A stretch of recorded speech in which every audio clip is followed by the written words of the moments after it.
Horizontal merger is merger between two entities which are in the same line of business. So they are identical or similar. What is a vertical merger? A vertical merger is merger of two or more companies that provides different supply chain functions for a common good or services.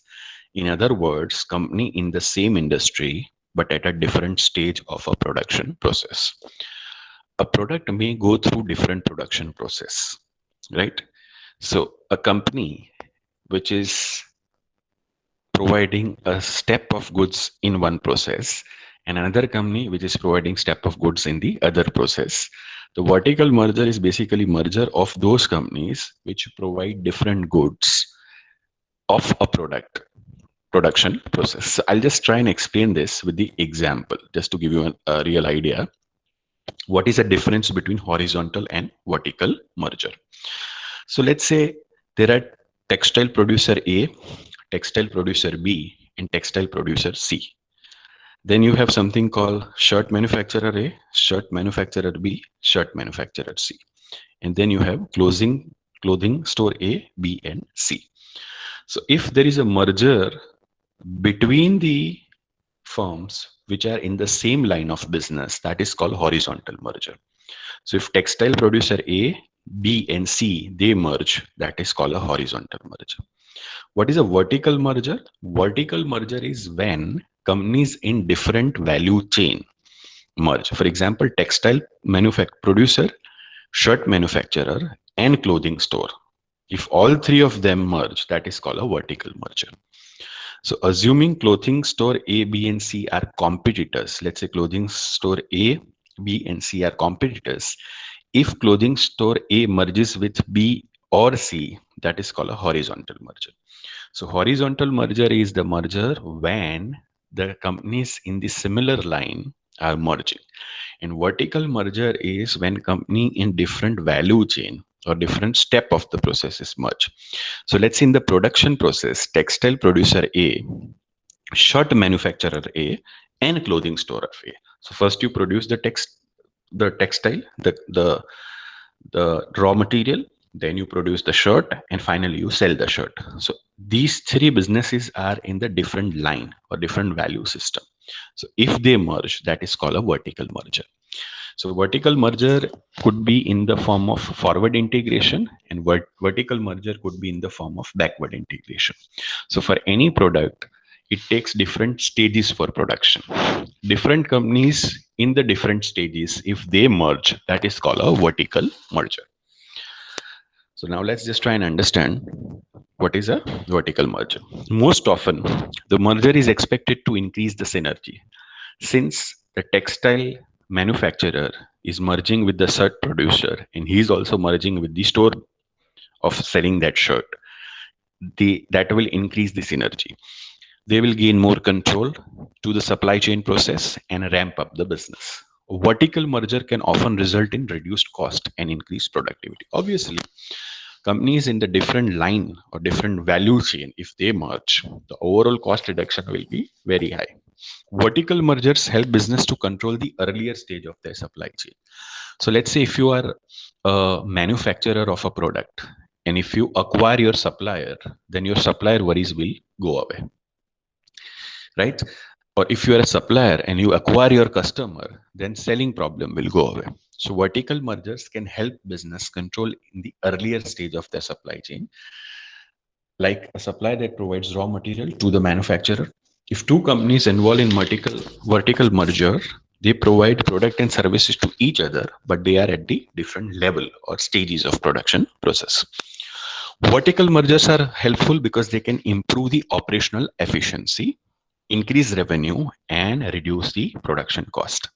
Synergies can be created with the vertical merger since the combined entity typically has a higher value than the two individual companies. So let's say one company is a raw material producer for textile. Second is producing the shirt, and third is selling those shirt. If all three merge and become one entity, then the cost can be shared, the revenues will enhance, and they have a control on the entire production process, starting from raw material production till the final selling of shirt. If all three of them merge, that will create substantial value. Now, what could be the examples of vertical merger? So AT&T and T and Time Warner. So AT&T was in telephone and Time Warner was basically in the movie making. They merged. That is example of a vertical merger. Tata Motors and Trilix SRL. It's a technology firm which is providing technology to the motoring. So this is also a vertical merger. Reliance and Flag Telecom Group. That is also an example of a vertical merger. Let's discuss one of the most important or most celebrated merger. In 2006, Walt Disney announced that it would buy Pixar in a deal worth over 7 billion and make Pixar its subsidiary.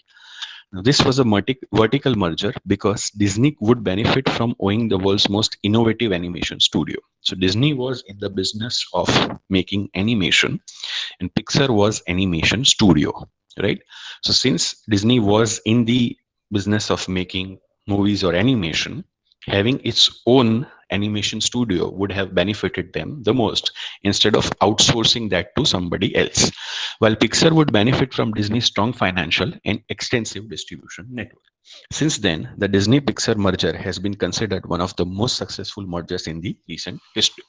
So Disney's original business was movie making, animation, and Pixar was a studio which used to produce and make the movies. So since the animation studio was acquired by Disney, Pixar got benefit of Disney's brand and extensive financial muscle and power, and Disney got benefit that now it instead of outsourcing it to another studio, Disney had its own studio. So this is the example of how successful merger can create the value. So horizontal versus vertical. Now, what could be the benefits of the vertical merger? So first is operating synergy. What is operating synergy? A vertical merger facilitates better in coordination and administration along the supply chain. For example, the uncertainty of inputs and demand of product can be minimized and cost communication can be saved. See, if you are acquiring your supplier, you don't have to worry now about the supplies because now it is your own company. Financial synergy, a vertical merger integration helps in eliminating financial constraints by deploying surplus free cash flow to help the merging company to grow. For example, in Disney and Pixar did not had much of financial muscle. So Disney came to resort and Pixar could benefit from Disney's strong financial health. Managerial synergy, a vertical merger increases the managerial effectiveness by replacing the poor performing management team with the most effective one. So vertical merger can create operating synergy, financial synergy, and managerial synergy. Now, what could be the challenges? Now, one of the biggest challenge that was there in horizontal merger, it is also here in the vertical merger, which is difference in the corporate culture. So if merging entity has different corporate cultures, it is very difficult to combine the integration and the processes will become very difficult. Second, additional costs of control. When two companies merge, the bureaucratic cost increases. The additional cost may be overweight the benefit. Since both the companies are in a different production line, a single management may not be able to manage it. You need different management, and that might increase the bureaucratic cost. It may also happen that loss of key personnel. It's common that key personnel leave in the merged company due to their unwillingness to accept the merger or due to poor communication between the companies. So these three challenges are very important when you go for a vertical merger. That synergies has to be shared, the culture has to be checked, and additional cost of control has to be minimized. The next is, so I'll just